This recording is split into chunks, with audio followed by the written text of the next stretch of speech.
موت و حیات کہتے کسے ہیں؟ کیا اس کائنات ارضی میں کوئی مخلوق ایسی بھی ہے جس کو کوئی استثناء میسر؟ بسم اللہ والصلاة والسلام علی رسول اللہ۔ بڑی ہی خوبصورت موضوع کا انعقاد کیا گیا ہے۔ ابن قیم الجوزی نے کتاب الروح میں یہ لکھا ہے کہ موت اور حیات کا فلسفہ یہ ہے کہ روح کا جسم کے اندر رہنا یہ جسم کی حیات ہے، اور روح کا جسم سے باہر نکل جانا یہ جسم کی موت ہے۔ ویسے موت اور حیات دو طرز کے اوپر ہیں، لیکن کیونکہ ہم خاص بات کر رہے ہیں اس جسم فانی کی، اس اعتبار سے روح کا اس کے اندر رہنا اس کی حیات ہے اور اس سے باہر نکل جانا اس کی موت ہے۔ قرآن مجید فرقان حمید نے اور نبی صلی اللہ تعالیٰ علیہ وسلم کے حدیث میں صحیح مسلم کے اندر موجود ہے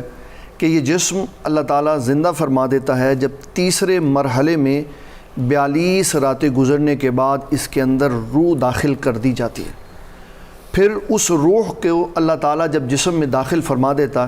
تو اس کو نکالنے کے مختلف مراحل ہیں۔ یہاں تو داخل کرنے کے بعد فوری نکال دیتا ہے، یہاں بچپن میں پیدا کرنے کی صورت میں اللہ تعالیٰ بچپن میں موت دے دیتا ہے، یہاں جوان کر دیتا ہے اور بعضوں کو جوانی میں موت دیتا ہے، اور تیسرے مرحلے میں فرمایا الی ارذل العمر لکی لا یعلم بعد علم شیئا، اور کبھی روح اتنی دیر جسم میں رہتی ہے کہ انسان سب کچھ جاننے کے باوجود ہر شے بھول چکا ہوتا ہے، جس کو ارذل العمر کہا گیا۔ تو جو ہی جسم اس کے روح جو ہے اس کے جسم سے باہر نکلے گی تو جسم پہ موت طاری ہو جائے۔ ویسے اللہ تعالیٰ جل جلالہ نے ان کو مردہ کہا ہے جن کو اسلام کا پیغام پہنچا اور انہوں نے اپنے کانوں سے اس کو اندر نہیں داخل ہونے دیا، اس پیغام کو ہدایت کی چیزیں دیکھ کر اس کا اعتبار اور یقین نہیں کیا، اللہ تعالیٰ نے ان کو مردہ کہا۔ اور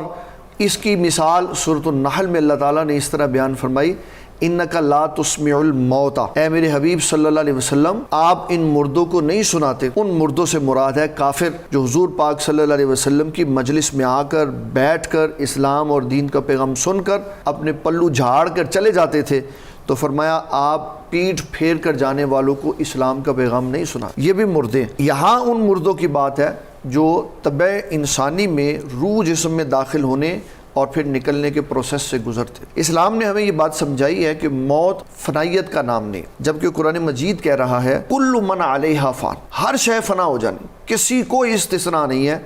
مخلوق جس کے اوپر مخلوق کا اطلاق ہے اور اس کے اندر روح داخل ہے، اللہ تعالیٰ نے اس کی روح کو نکالنا ہے، پھر اس کے بعد اگلے مراحل کی طرف اس کو لے کے جانا۔ ہمارے علماء کرام نے اس کے اوپر بڑی محبتوں کے گلدستے پیش کیے ہیں۔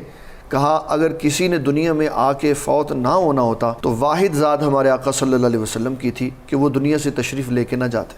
لیکن جب آپ بھی چلے گئے تو اس کا مطلب ہے استثناء کسی کو نہیں ہے۔ جو اس دار